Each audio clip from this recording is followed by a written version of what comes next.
মোহাম্মদ নবীর বলে সিঙ্গেল নিলেন লিটন, এরপর এগিয়ে গেলেন তামিমের দিকে। অভিজ্ঞ এই বোলারকে কিভাবে খেলতে হবে সেই টোটকা দিয়ে দিলেন তিনি। ব্যাস, অভিজ্ঞ খেলোয়াড়ের পরামর্শ নিয়ে তিনিও আক্রমণ চালালেন অভিজ্ঞ বোলারের উপর। দারুণ এক ছয় হাঁকালেন তানজিদ তামিম, বুঝিয়ে দিলেন অভিজ্ঞ খেলোয়াড় আর অধিনায়কের কাছ থেকে পাওয়া পরামর্শ কি কাজেই না দিয়েছে তাকে।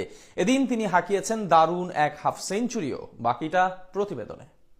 তানজিদ তামিম যেন তামিম ইকবালেরই ছায়া।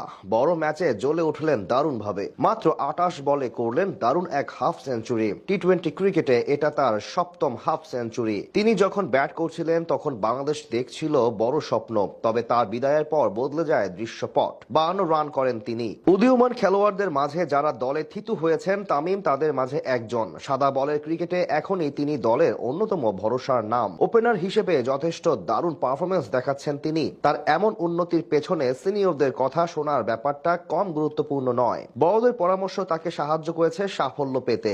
আজকে সেটা প্রমাণ হয়েছে আরো একবার। ম্যাচে তখন খেলা চলছিল ১০ম ওভারের। বোলিং করছিলেন আফগানিস্তানের সবচেয়ে অভিজ্ঞ খেলোয়াড় মোহাম্মদ নবী। প্রথম বলে তার থেকে ১ রান নেন তামিম। পরের বলে লিটনও সিঙ্গেল নিয়ে স্ট্রাইক দেন তামিমকে। এরপর এগিয়ে যান বাঁহাতি এই খেলোয়াড়ের দিকে। তাকে পরামর্শ দিয়ে আসেন কিভাবে ব্যাট চালালে রান আসবে নবীর বিপক্ষে। লিটনের কথাই যেন মনোযোগ দিয়ে শুনছিলেন তিনি। ব্যাস, সেটাও কাজে লাগালেন বেশ দারুণভাবে। নবীর গুড লেন্থের বল দারুণভাবে জায়গা করে শট করলেন তামিম। বল চলে গেল ৬৫ মিটার পর্যন্ত।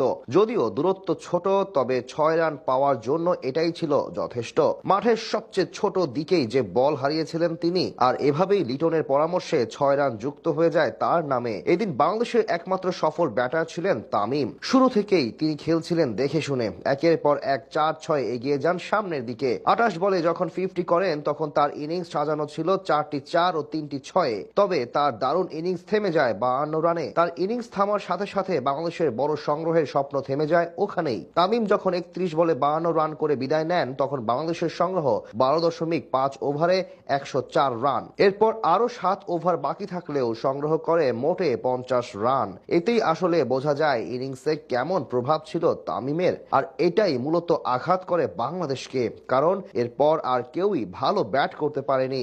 ২০ বলে ২৬ রান করেন হৃদয়, তবে শেষ দিকে বাংলাদেশকে ডুবিয়ে দেয় জাকের আলীর ইনিংস। একের পর এক ডট খেলছিলেন তিনি, তাতে ১৩ বলে মাত্র ১২ রান করে অপরাজিত থাকেন এই ব্যাটার। যদিও ৬ বলে ১২ রান করা নুরুল হাসান সোহানের কল্যাণে শেষ পর্যন্ত ১৫৪ রান করতে পারে বাংলাদেশ। তবে টাইগারদের এত দূর যাওয়ার কারিগর ছিলেন শুধুমাত্র একজন, তিনি হলেন তানজিদ তামিম। একাই যেন ওয়ান ম্যান আর্মি হয়ে ব্যাট চালিয়েছিলেন।